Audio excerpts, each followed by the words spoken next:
Esta conversación es oportuna por los datos que fueron publicados ayer por el INEI y por todas las últimas intervenciones que hemos venido escuchando respecto a la situación que atraviesa nuestra economía. De hecho, hace pocas horas el presidente del Banco Central dio una declaración en que resaltaba el hecho que en su criterio la economía peruana, pese a haber registrado una contracción de casi 0,6% en el primer semestre del año, no estaríamos en una recesión técnica porque no solamente solo se ha visto una contracción de 2 trimestres del PBI, pero esto no ha sido acompañado con una contracción del empleo y aún se mantiene creciendo el consumo. Variables que a su criterio indican que hay problemas de crecimiento sin duda, pero que hay que ver las cosas en su debido contexto. Igualmente, el ministro de Economía, Alex Contreras, ha estado presentando recientemente sus medidas, actualizando su previsión y básicamente dando un mensaje que habría una recuperación al segundo semestre del año. Acordémonos que esta data se publica con cierto rezago. Por tanto, estaríamos, según el ministro de Economía y también según el Banco Central, en una fase de mayor crecimiento a partir de la segunda mitad del año. Quisiera, antes de comenzar a la discusión con nuestros invitados, el Twitter Space se va a organizar de la siguiente manera. Vamos a tener inicialmente una conversación entre los tres de unos 35 minutos para luego abrir la participación del público asistente. Acá les rogaría para poder aprovechar el tiempo de nuestros invitados y poder sacarle provecho a este espacio, limitar su participación a 2 minutos y manteniendo, por favor, un estricto respeto. Acordemos que estos son espacios abiertos donde se invita a conversar, a polemizar, a discrepar, pero siempre manteniendo el total respeto. Esto vamos a dar la palabra al cabo de los primeros 35 minutos y será moderado por el host de este Twitter Space. Sin más, quisiera plantearles tanto a Carlos como a Luis Alberto digamos, cuál es su posición respecto a la situación que vive nuestra economía. Más allá de decir si estamos o no estamos en recesión, quisiera saber cómo nos ven, cómo ven la economía en la actualidad de cara a estos anuncios, tanto del presidente del Banco Central como del ministro de Economía y Finanzas. Sin más, le doy la palabra inicialmente a Carlos. Adelante, por favor. Bienvenido. Gracias, Miguel. Muchas gracias por la invitación. Mira, yo creo que es indudable que la situación económica está complicada, más allá del rótulo que quisiéramos ponerle. Si tuviera que resumirlo, yo diría que estamos con una economía estancada, ¿no? Que se mueve entre el -1 y el +1 de crecimiento o decrecimiento. Varios meses ya, ¿no? Yo diría por lo menos unos 8 o 9 meses. Una economía estancada, por un lado. Segunda característica, una caída de la demanda interna. Este año la demanda interna ha caído más de 2% y en particular la inversión privada ha caído 10% en el primer semestre. Y en tercer lugar, tenemos lo que más me preocupa y que está vinculado con la caída de la inversión, es que el PBI potencial está disminuyendo, y eso sí, no solo recientemente, sino desde hace ya varios años, ¿no? Y como sabemos, pues el PBI potencial es la capacidad de crecimiento que tiene, natural, digamos, que tiene determinada economía, ¿no? Los últimos cálculos ya nos sitúan en un crecimiento potencial del 2,6%. Entonces, si juntamos estos tres elementos, diría que estamos muy preocupados por la situación económica y añadiría un cuarto, que es una consecuencia de todo lo anterior, que es que la pobreza no está disminuyendo, sino que está aumentando. A diferencia de otros países como Chile, Colombia o México, que tienen indicadores de pobreza incluso en estos momentos mejores que antes de la pandemia, en el Perú tenemos indicadores que están cada vez peor en términos de pobreza, ¿no? Y eso realmente es muy preocupante. Gracias, Carlos. La misma pregunta para ti, Luis Alberto. ¿Cómo estás viendo el momento actual? Adelante, por favor, bienvenido. Muchas gracias, Miguel.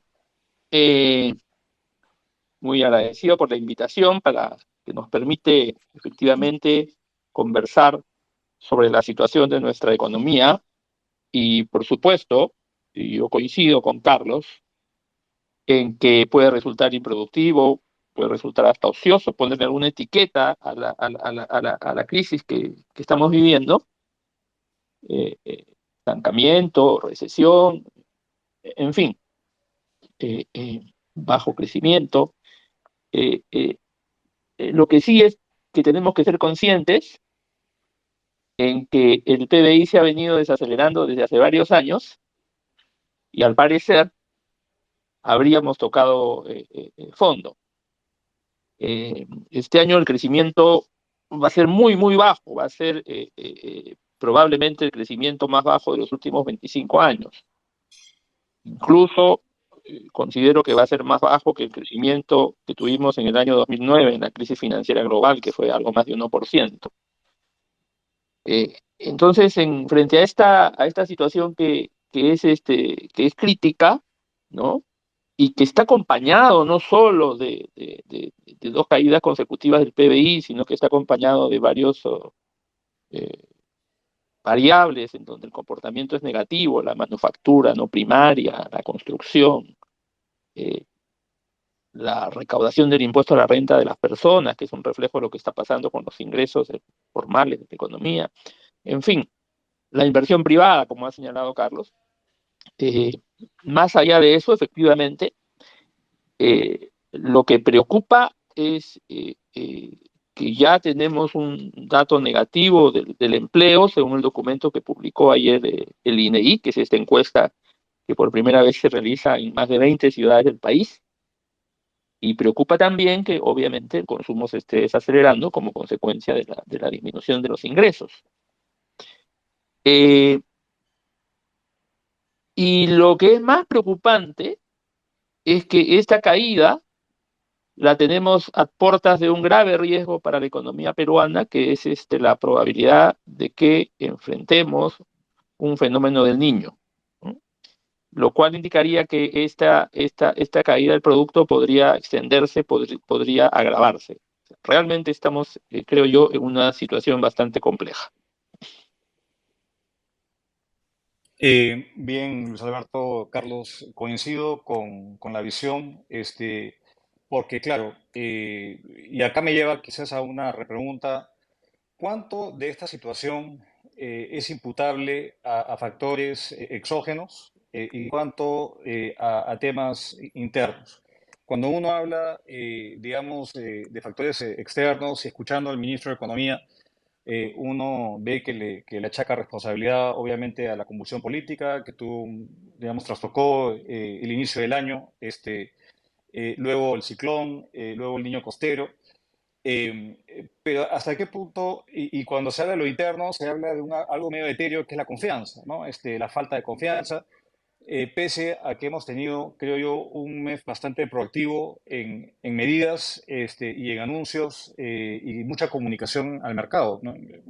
Es una práctica digamos, no usual tener estos espacios de comunicación cada 15 días donde el ministro da cuenta de está haciendo y cómo va avanzando su plan de estímulo económico. Entonces, la pregunta puntual es esta situación, en cuánto depende de factores externos y cuánto tiene que ver factores internos, y de los internos, cuánto es achacable a factores que son responsabilidad del gobierno o de otros.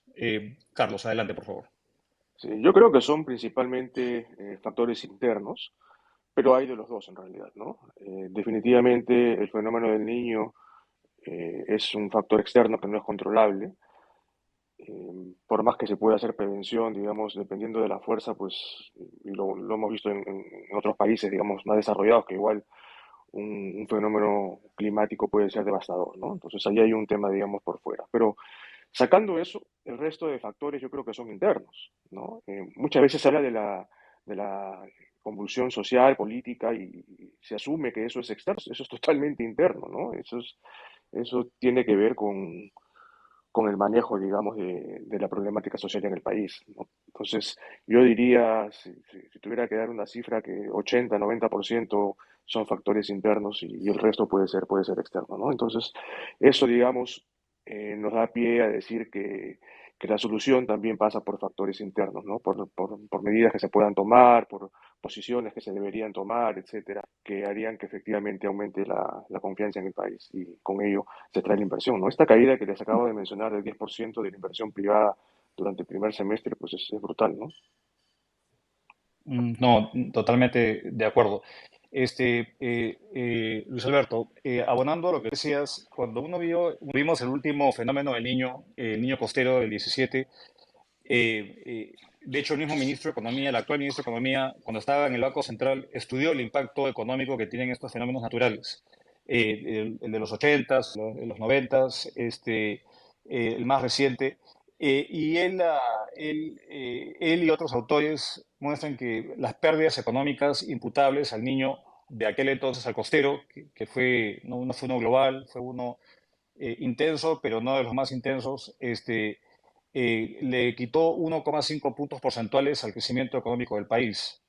Entonces, cuando estamos hablando de un crecimiento que en promedio, en el mejor de los casos, según los analistas, sería de 1% o quizá menos, en tu previsión, y dado que identificas que estando a las puertas del niño, ¿cuánto crees que esto podría hacer la tarea del mes más difícil de la que es hasta ahora? Porque todavía el niño formalmente es costero, pero lo que las lluvias torrenciales y la afectación a sectores económicos más fuerte no se ha dado todavía como se estaría anticipando. Entonces, ¿cómo ves tú, cómo dimensionas este riesgo del niño a futuro, en los siguientes meses? Yo escribí y publiqué un artículo en Gestión en la primera semana de abril, titulado La economía peruana bajo tres ciclones. Obviamente, tres ciclones figurados, ¿no? Uno no era figurado, era el ciclón climático de la naturaleza, en donde hacía referencia a Yaku y hacía referencia al riesgo del fenómeno del niño. Otro ciclón, entre comillas, que era el ciclón de las protestas sociales. Y un tercer ciclón, entre comillas también, que era el ciclón de la incertidumbre política. Entonces estamos frente a una gran tormenta perfecta en donde aún confluyen, y lo decía en mi artículo de abril, aún confluyen, y ya estamos promediando más de la mitad del año, los tres ciclones. O sea, no hemos tenido temporada de pesca en el primer semestre y probablemente esté en riesgo también la temporada de pesca en el segundo trimestre. O sea, ya estamos viviendo los efectos, en este caso del niño costero. Y en esto también coincido con Carlos, el tema de las protestas sociales y el tema de la incertidumbre política, que es un tema que obviamente empieza a salir de la frontera económica y empezamos a entrar al terreno político, es un tema que causa mucha incertidumbre. O sea, vivir en un país en donde los 6 o 7 años previos hemos tenido 6 presidentes y hacia futuro no tenemos la certeza de en qué momento van a ser las elecciones de aquí hasta el 2026, o sea, no existe esa certeza, complica muchísimo el trabajo del MEF.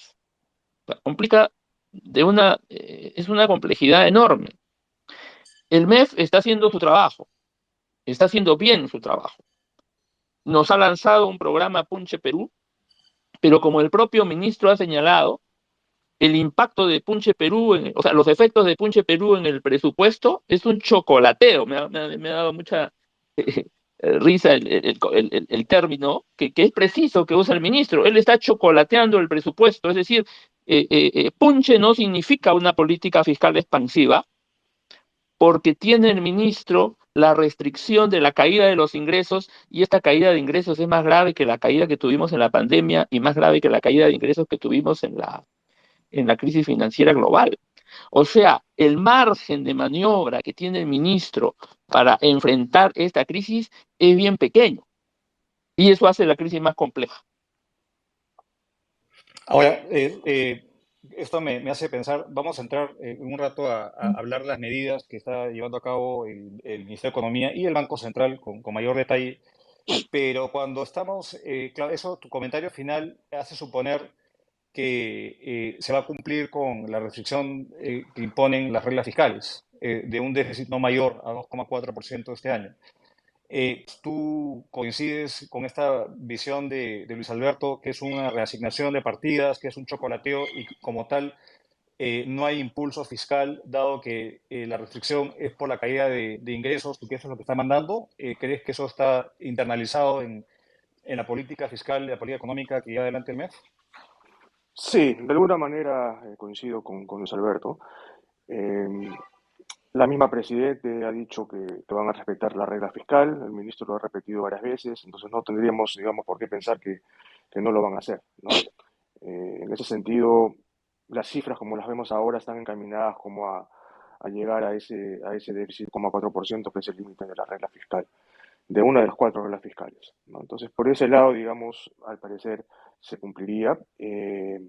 Ojalá que se cumpla, digamos, porque al final, si no se cumple, pues habría un choque a la credibilidad del gobierno, ¿no? De estar prometiendo una cosa y no cumplirla, digamos, eso se ve muy mal en los mercados internacionales y te pone en juego los compromisos que puedas tener hacia el futuro.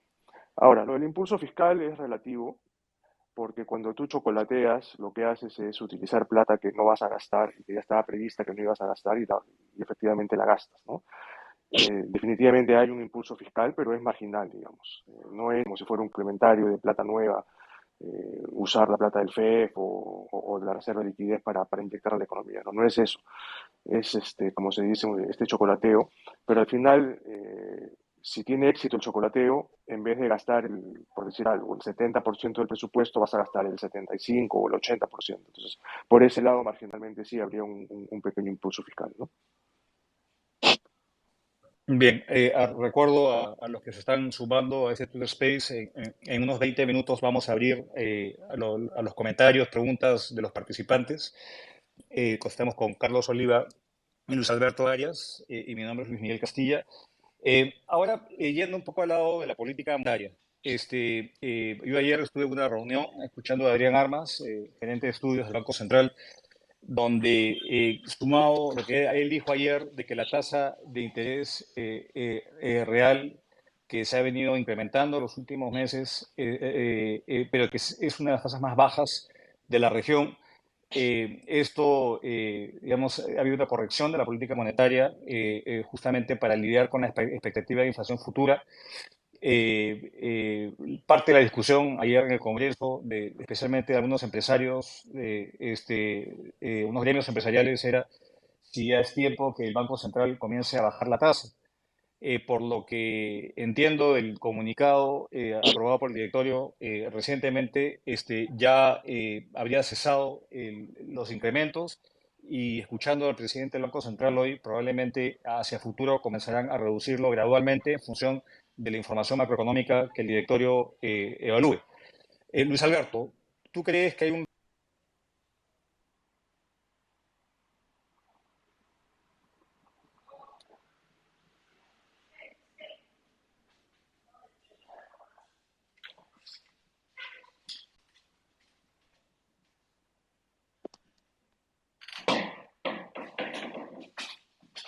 Hola, Luis Alberto, Carlos, soy Nicolás. Creo que hemos tenido un pequeño Hola? problema con Miguel. Miguel, se te perdió no sé si llegó a escuchar tu pregunta.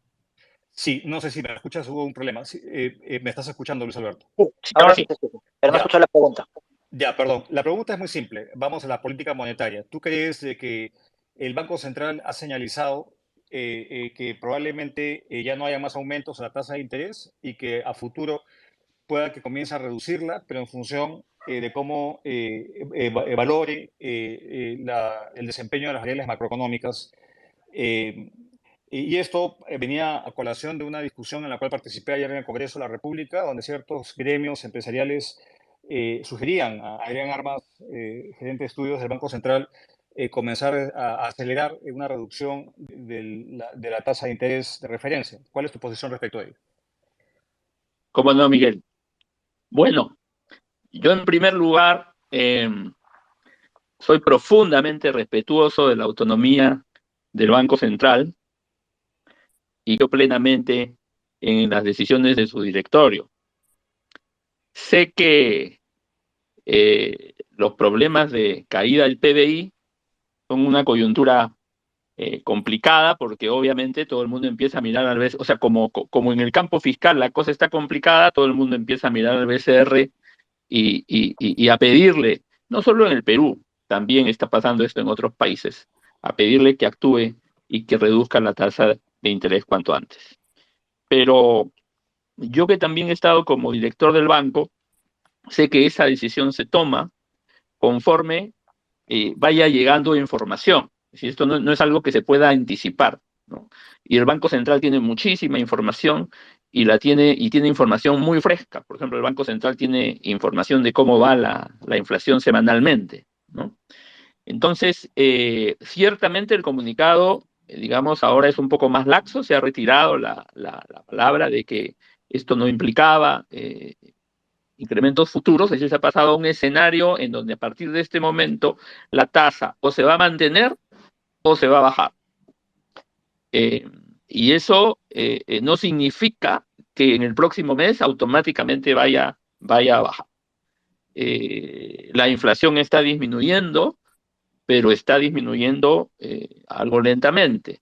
Entonces dependerá del ritmo en que tanto la inflación como las expectativas de inflación, y el banco tiene una encuesta mensual que hace, ¿no?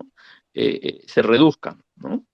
Y también, por supuesto, dependerá de otros determinantes y dependerá cómo venga las probabilidades del fenómeno del niño. Entonces, en este caso, mi posición es que hay que confiar en la tarea del banco y en que va a lograr su objetivo de que la inflación retorne al rango meta lo más pronto posible. De acuerdo, Luis Alberto.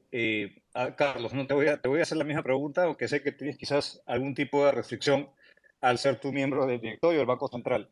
Pero la pregunta no es tanto esa, sino ¿hasta qué punto consideras que puede haber, digamos, que se puede retrasar la reducción de la inflación a raíz de una potencial disrupción en el suministro de alimentos? Porque usualmente cuando hay fenómeno del niño, hay lluvias torrenciales, esto puede afectar el suministro. Entonces, ¿hasta qué punto crees que el shock de oferta esperado puede de alguna forma retrasar o dilatar cualquier cambio en la política monetaria que ya están llevando a cabo?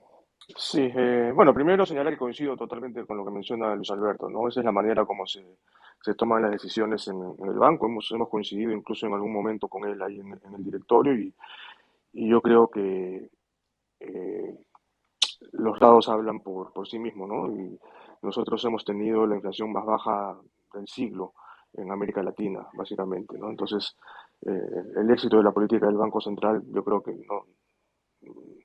no debería ser cuestionada ni mucho menos.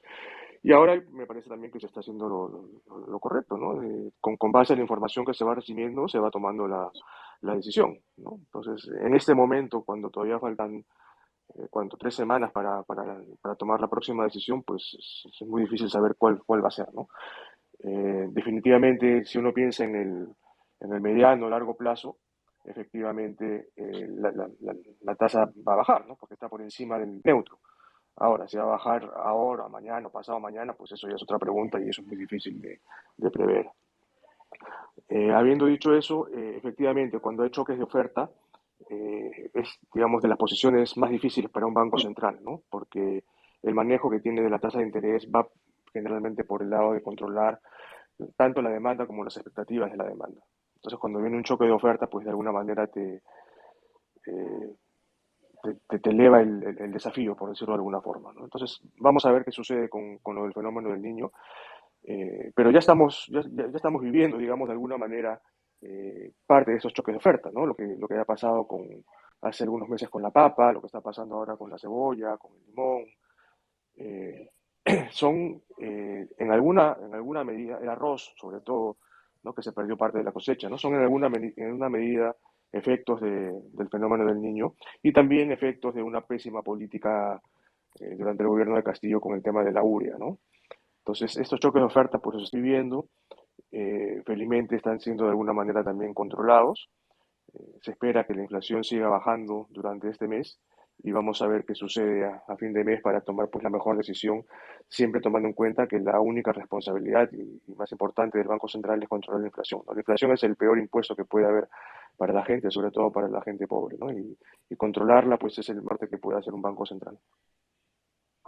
Bien, ahora yendo hacia la parte más, digamos, propositiva, porque lo que estamos viendo, y creo que ha habido un consenso de la mayoría de economistas, es que no se dio ese golpe, digamos, de timón, el discurso de la presidenta que inyectara, digamos, diera algunos mensajes de fuerza para cambiar el ánimo, y más bien muchos programas de distinta naturaleza, pero no hubo ese golpe, digamos, de expectativas que algunos esperaban.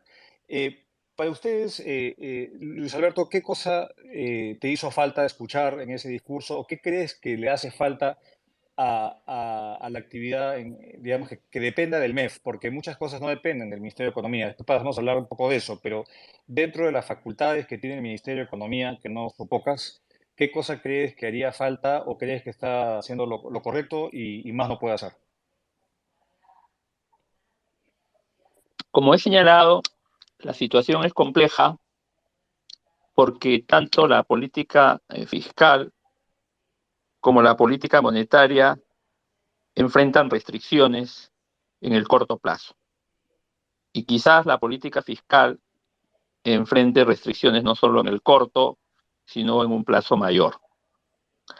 Entonces, los instrumentos que tenemos los economistas para lidiar, para salir de una crisis como la actual, están algo limitados.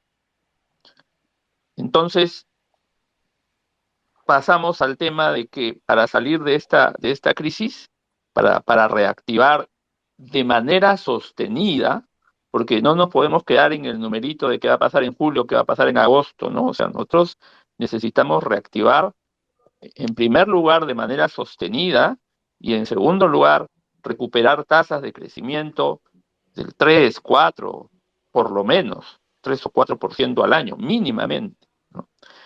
Y creo que el discurso, que fue además de muy largo, tedioso y desordenado, debió centrarse en, algo se dijo, pero debió enfatizar más la necesidad de un acuerdo político. O sea, yo creo que en este momento la reactivación y el crecimiento sostenido en la economía está un poquito más allá de lo que pueda hacer, bastante más allá de lo que pueda hacer el ministro de Economía, ¿no? O sea, esto ya está en el nivel de la presidencia, en el nivel del presidente del Consejo de Ministros. Nuestro país, que como repito, viene de 6 presidentes en los últimos 6 años, y la gente ya no cree lo que pueda venir. O sea, nuestro país necesita un acuerdo político. En ese acuerdo político, exigirle a los políticos que se sienten a la mesa a conversar y en donde todas las opciones estén disponibles para que eso sea la base de un conjunto de reformas en lo económico y en lo político que necesitamos. Pero yendo más al aspecto económico, como he señalado, existiendo restricciones en el lado de la política fiscal, yo creo que así como hay un plan de competitividad y infraestructura, ¿no? Del cual Carlos nos puede hablar mucho, porque en su gestión fue que esto se realizó. O sea, debería haber un plan para reducir la evasión, reducir la elusión y racionalizar los gastos tributarios. O sea, necesitamos dar un salto cualitativo en la recaudación, en el aumento de la presión tributaria, porque con esta presión tributaria que tenemos, que está en caída, va a ser poco lo que podamos hacer, ya no solo en el corto, sino en el mediano plazo. Ahora, claro, tú hablas de eso con el sombrero, obviamente, de haber sido, de ser, digamos, especialista en temas tributarios, pero yo recuerdo cuando se aprobó la Ley General Antielusiva, eso provocó, digamos, al empresarial, provocó, digamos, muchos temores, a tal punto que se suspendió la aplicación de esa ley antielusiva justamente para tratar de revertir la desconfianza que ocurrió en aquel momento. Estamos hablando de hace casi 10 años. Carlos, ¿tú estás de acuerdo con lo que está diciendo Luis Alberto? Y en adición a ello, ¿Qué cosa crees que faltó en el discurso de la presidenta y en las medidas que ha detallado el ministro de Economía recientemente?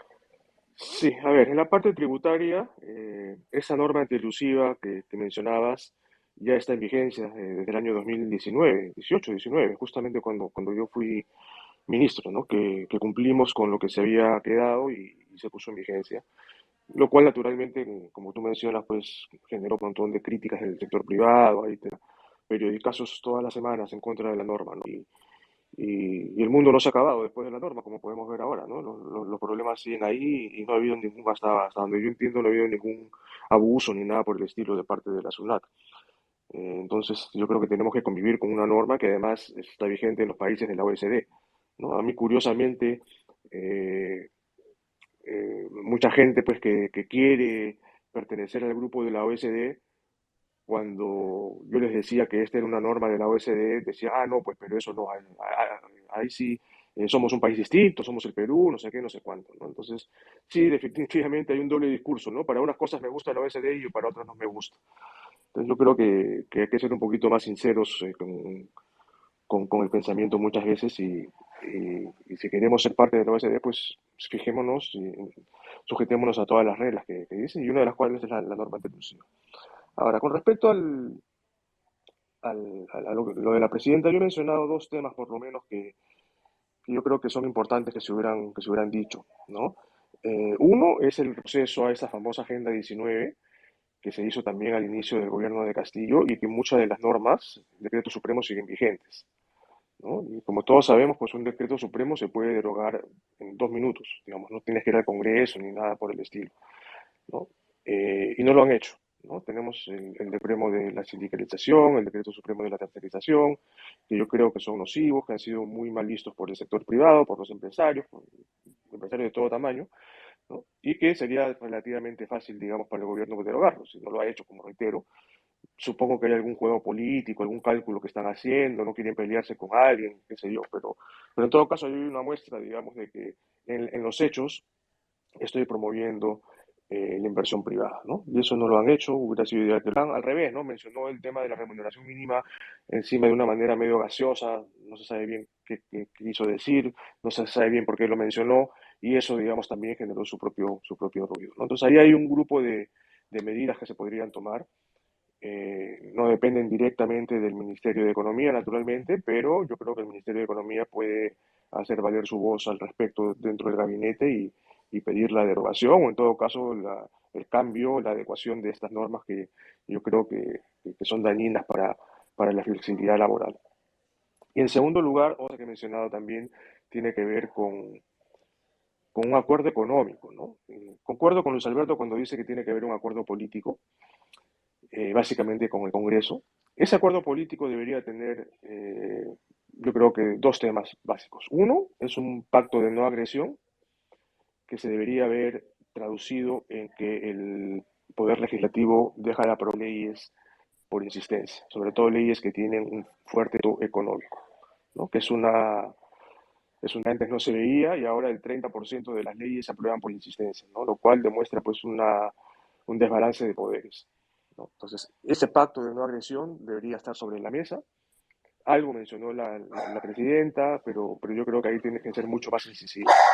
Y un segundo tema de la parte política, pues tiene que ver ya con sentarse a hacer una verdadera reforma política, ¿no? Que ha habido varios intentos en los últimos años y no se ha avanzado mucho. Ahora, pero yendo ya y terminando con el lado económico, allí lo que yo he propuesto es se congregue al Consejo Nacional de Competitividad y Formalización, ¿no? Tenemos un plan de competitividad que está vigente, que ha sido aprobado por decreto supremo en el año 2019, ¿no? Al cual desafortunadamente desde entonces no se le ha dado mucho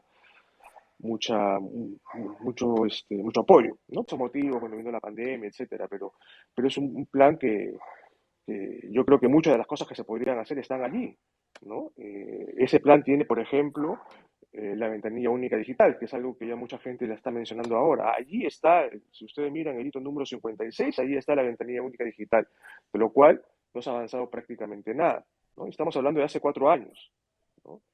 Solo se aprobó, digamos, la resolución creando la ventanilla en el papel y de ahí no se hizo nada más, ¿no? Está el tema del teletrabajo, que si se hubiera hecho en su momento también nos hubiera servido mucho durante la pandemia, bueno, está el plan de infraestructura, hay una serie de elementos que yo creo que tendrían que rescatarse y darle un nuevo ímpetu.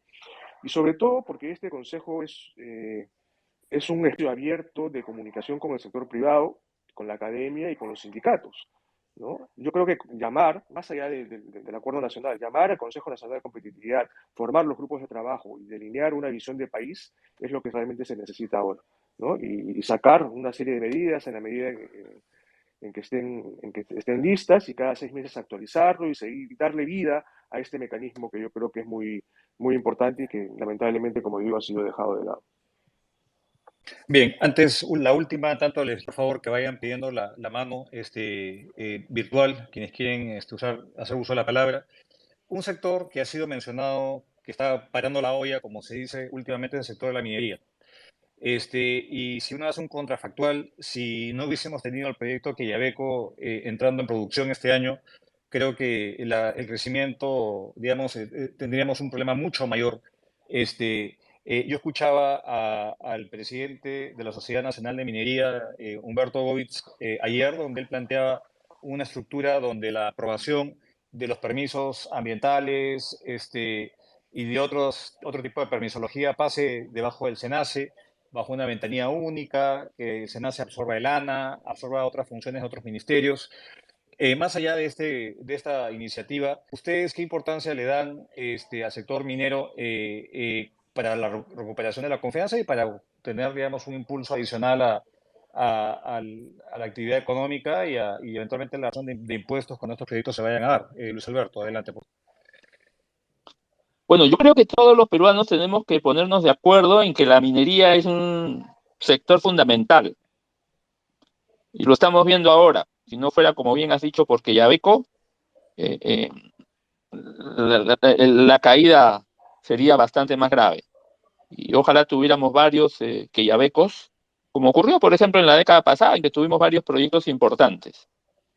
Y aquí también hay una responsabilidad del gobierno de Castillo, que perdió el tiempo, que en lugar de mostrarse amigable con la inversión, en lugar de priorizar nuevos proyectos, perdió el tiempo haciendo una propuesta de subir las tasas porque, según el ministro de aquella época, había un cierto margen. Y ahora lo estamos viendo que cuando Chile ha aprobado nuevas reglas para la minería y uno compara cómo ha quedado el régimen minero de Chile, han puesto una tasa máxima del 45, 46%, que es exactamente igual a la tasa que tenemos en el Perú. Y entonces creo que hay que dejar de lado este tema de estar mirando las tasas o cambiando los regímenes tributarios, y hay que concentrarse en cómo somos más atractivos para la inversión y cómo hacemos para simplificar los trámites y cómo hacemos para que esa licencia social tan importante que requiere la minería pueda lograrse para proyectos importantes. Y eso requiere que el Estado no se ponga de costado, y eso requiere en muchos casos que haya planes de desarrollo para las zonas mineras, ¿no? Nosotros somos un país minero, lo vamos a seguir siendo por décadas. Es uno de los motores importantes de la economía. Esto no quiere decir que no miremos otros motores, pero el motor más importante y el principal, pues no lo podemos abandonar, ¿no? De acuerdo, Luis Alberto. Ahora vamos a abrir la palabra. Cristian, adelante, por favor. Buenas noches con cada uno de ustedes. Y quería más o menos plantear una pregunta, ¿no? A modo quizás de propuesta o iniciativa. ¿Sería posible en este contexto, decir ahora, hablar de poder generar una iniciativa, ya sea ciudadana o tal vez gubernamental o de concertación entre ciudadanía y gobierno, para poder elaborar o diseñar una agenda de recuperación económica, cosa que no se hizo después de la pandemia, ¿no? Esa es la primera pregunta. La segunda pregunta es justamente si vamos a centrarnos para el tema de recuperación económica en el tema de minería, o habría que ver, abrir o pensar tal vez en la apertura de nuevos mercados, ¿no? Sobre todo para generar el tema de respiro económico a nivel nacional. Y la tercera pregunta también que tiene que ver un poco con el tema es, en el Perú actualmente se están de cierta manera acumulando el tema de crisis, ¿no? Primero está el tema de la crisis ambiental, climática, perdón, con el tema del fenómeno del Niño. Se ha anunciado que ya va a escasear el agua en la parte de las costas central y por todo lo que compete a zona Sierra Sur, perdón, Sierra Norte, van a incrementarse el tema de lluvias, ¿no? Haciendo deslizamiento de tierras, posiblemente se pierdan cultivos, ¿no? Bien, La pregunta va por ahí, o sea, ¿cómo poder generar, si estamos hablando en línea de estas dos preguntas, el tema de la agenda, cómo ven los puntos, ¿no? El bien, punto climático, el punto de crisis social y el punto de crisis económica. bien. No, muchas gracias.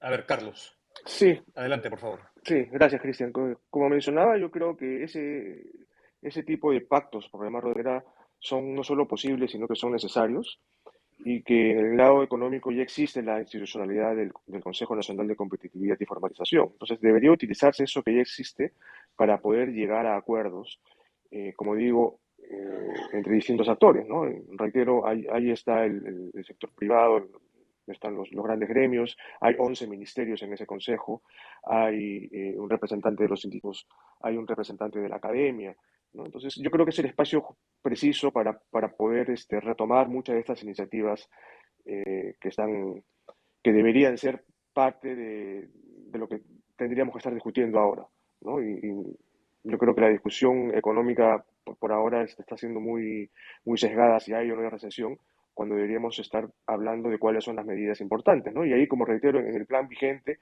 hay 84 hitos que son más de 400 y pico de medidas que deberían retomarse. Quizás algunas hay que cambiarlas, hay que añadir otras, qué sé yo, pero eso es una herramienta que debería tomarse y debería ser parte de este pacto, reitero, por llamarlo de cierta forma, entre los principales actores o agentes económicos, ¿no?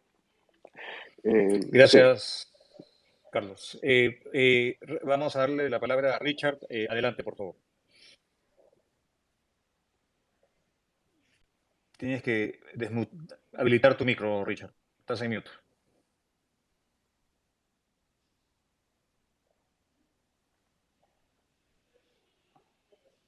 Bueno, en tanto, Richard, no, Luis Alberto, ¿alguna reflexión respecto a estas medidas de largo plazo? Tú hablabas de un acuerdo político, pero vamos, si vemos lo que está pasando todavía, yo no veo al Congreso que tiene sus tiempos, con un nivel de, digamos, no mostramos mucho interés de lo que puedo percibir, de comenzar a discutir, por ejemplo, las nuevas delegaciones de facultades que el Ejecutivo le ha pedido. Entonces, ¿cómo ves tú factible estos acuerdos políticos que tú mismo mencionaste al comienzo de tu intervención? Sí, para precisar, el problema, y esto hay que decirlo, es que la presidenta tiene una muy baja tasa de aceptación, alrededor del 10%. El Congreso está en lo mismo, incluso a un nivel de aceptación menor. Y hay un gran sector de la población, por lo tanto, que no confía en este momento ni en el Ejecutivo ni en el Congreso. Eh, por otro lado, el Tribunal Constitucional eh, está un poco actuando a lo que el Congreso quiera y también aprobó o tuvo una interpretación bastante cuestionable de la capacidad del Congreso para generar gasto. Y también, y en su momento hemos comentado, el famoso fallo mediante que condonaba intereses. Entonces, yo creo que por ahí, si bien es cierto, se puede avanzar, aunque no tengo mucha confianza en ello, en que el Congreso no apruebe leyes por insistencia, como se ha señalado. Yo creo que además de esto que propone Carlos y que me parece muy interesante, y que es el tema de que el Consejo de Competitividad se reúna, en donde hay participación de sociedad civil, yo sí creo importante que se debe hacer un esfuerzo para tomar la propuesta que hizo la presidenta de que se reúna el Acuerdo Nacional, porque ahí están todos los actores de la sociedad presentes, incluyendo a los partidos políticos. Un pequeño disclaimer, yo soy militante de un partido, he tomado esa decisión, pero sí creo importante que el Acuerdo Nacional se reúna. Y como dije hace un momento, el tema ya está trascendiendo lo económico, y en esa reunión el acuerdo político no cierre ninguna de las posibilidades. O sea, defina con claridad, con certeza, cuándo van a ser las elecciones. O sea, yo creo que ese es un elemento de incertidumbre presente que tiene que ser resuelto. O sea, no nos podemos esperar hasta el 2026 en este tira y afloja. Me parece que eso es muy negativo para las expectativas y es muy negativo para la inversión privada, que como ha señalado Carlos, la caída es estrepitosa del 10% en el primer semestre. Ese número nos debe llamar a una profunda reflexión. Bien, gracias, Luis Alberto. No sé si ahora, Richard, puedes hacer uso de la palabra. Bueno, si no está, porque ya estamos llegando cerca al final del tiempo asignado, yo quisiera pedirles a ambos una reflexión final, porque, claro, han hablado de estancamiento económico, han hablado de la falta de consensos, de plantear políticas a largo plazo, cosas que parecen ser obvias, pero que no están siendo posibles, ¿no? Y hay como que un desencanto muy fuerte y un riesgo de que el estancamiento económico sea el caldo de cultivo para una mayor conflictividad, y hemos visto que eso pasa consecuencias muy severas, especialmente en la población más pobre. Entonces, digamos, sin ánimos de dar recomendaciones que a veces son un tanto, digamos, uno siempre es mariscal después de la batalla, o uno sabe las presiones que uno siente al haber pasado por esos cargos. ¿Cuál sería su reflexión para poder recuperar, digamos, el rumbo del crecimiento? Ya ustedes ya han delineado algunas, pero ¿cuál sería su reflexión final a cada uno de ustedes, agradeciéndoles por su participación? Carlos, adelante, por favor. Sí, mira, yo creo que si bien la situación actual está muy complicada desde el punto de vista económico, hay algunas salidas, hay algunas medidas que se pueden ir tomando, algunas las hemos mencionado acá.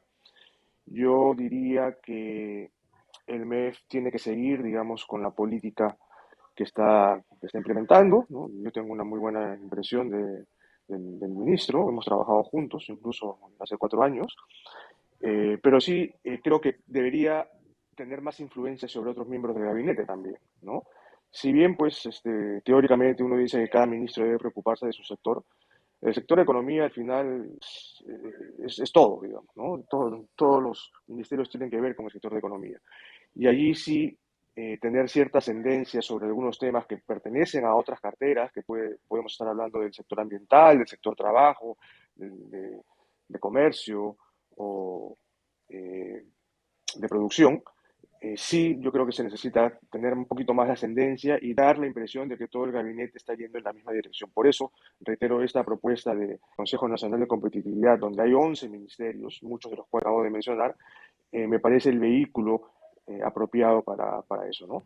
Después también resaltar la labor que está haciendo el equipo de seguimiento, el famoso ESI, equipo especializado de seguimiento de inversiones en el MEF, que también depende directamente del ministro, que poco a poco y de manera, digamos, callada está haciendo una importante. Yo creo que es básico también que se siga apoyando a este tipo de destrabador de inversiones, porque hay otro tipo de problemas que tienen que ver con grandes inversiones, y las mesas ejecutivas también, ¿no? Que es algo que también desde el MEF estuvimos muy pendientes de ellas, y más que estar creando nuevas mesas, digamos, cada 2 meses, yo me preocuparía por tener pocas, pero que tengan un gran impacto, ¿no? Entonces yo creo que hay medidas que se pueden seguir haciendo, si bien la situación es compleja, digamos, no estamos ante una crisis tremenda, qué sé yo, cosas que se pueden seguir manejando. Y después está todo el lado político, ¿no? De lo cual Luis Alberto ha hecho algunos comentarios, que ahí sí, pues, hay que tener otro tipo de iniciativa, quizás ya no dependiendo tanto del MEP, sino más del premierato. Muchas gracias, Luis Alberto. Una reflexión final para cerrar el Twitter Space. Sí, gracias, Miguel.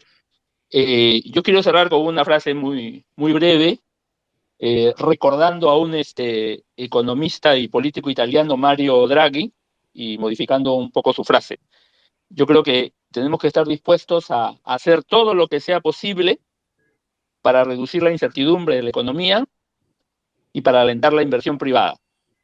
Y esto implica sentarnos en una mesa, todos los actores políticos y económicos, y estar dispuestos, por tanto, a dar todos los pasos que sean necesarios para reducir la incertidumbre. Y eso requiere no solo medidas económicas con las que comparto plenamente con Carlos, sino requiere acuerdos políticos importantes para reducir esta incertidumbre. Vale, suscribo plenamente lo que has dicho, Luis Alberto. Quisiera agradecerle a Carlos Oliva, a Luis Alberto Arias, por haber participado en este Twitter Space. Creo que tenemos que dialogar más, como siempre reitero en estos espacios, y los invito nuevamente a seguirnos en www.propuestasdelbicentenario.pe, donde seguiremos discutiendo temas trascendentales para nuestra economía, que queremos obviamente todos que ver la luz al final del túnel. Y vamos, que de una crisis siempre sale una oportunidad. Ojalá que nuestras autoridades puedan enmendar el camino donde toque y que se logre ese consenso que es tan necesario en nuestro país. Muchas gracias a todos por participar. Muy buenas noches. Gracias.